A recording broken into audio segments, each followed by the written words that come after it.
House Ways and Means Republicans down in Oklahoma to hold hearings in the hinterland about why we need lower taxes. At least I hope that's why they're there.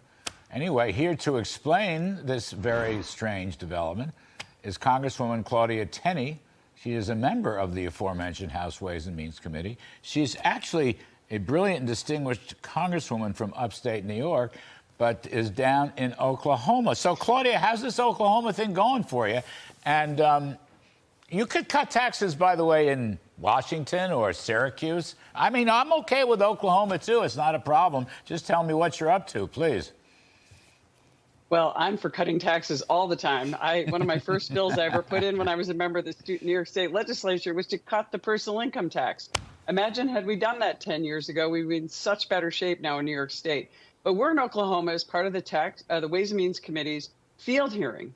So we're now out looking, and instead of talking at our constituents, we're listening to them. So we'll be talking to farmers, small business owners, people in the energy sector out in Oklahoma, in Yukon, Oklahoma, because we want to hear what they have to say and how we should cut taxes, how we should bolster our energy security, and get smart on energy policy instead of the reckless policies we're seeing on the Biden administration. So we have a field hearing tomorrow. You can live stream it. I know it's going to be exciting, but it should be. I mean, we are hearing from real Americans who are producing jobs, creating food for our communities, all that. It's going to be amazing, just like our first field hearing that we had in West Virginia.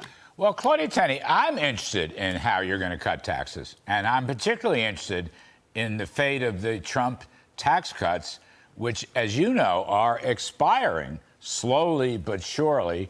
Plus, correct me if I'm wrong, for heaven's sakes, but Biden is going to show a bunch of tax hikes, more tax hikes, at his budget as that leaks out this week, and I think he publishes the whole thing on Thursday. So they're going to be assaulting, rich don't pay their fair share, blah, blah, blah, blah. Are you all ready for a rebuttal? Yes, and Larry, I am a small business owner in upstate New York. One of the best things that's happened to small business owners in 30 or 40 years in the state of New York was the Tax Cuts and Jobs Administration, with your advice as an economic advisor. It was a godsend it was really the only thing that we got that was relief from Albany's oppressive burden.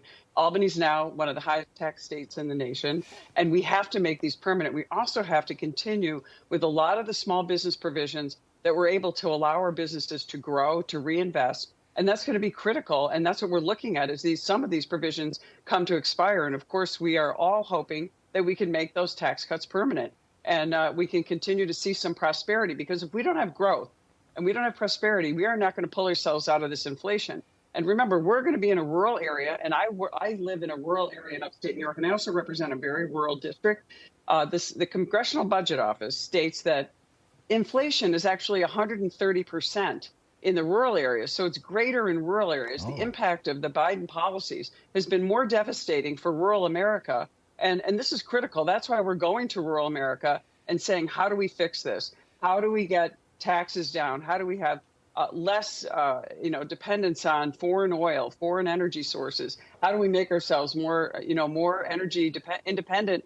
Or we're not going to be able to cut inflation, because 30% of inflation comes from our energy costs. Our farmers are spending 200 and 300 times more for fertilizer than they spent because of this energy crisis created by the Biden administration. And I heard you say earlier that how quickly the Biden administration destroyed that relatively good piece of prosperity that we had for 4 years under President Trump. Yes. We need to renew the tax cuts. We need to continue to do prosperous growth.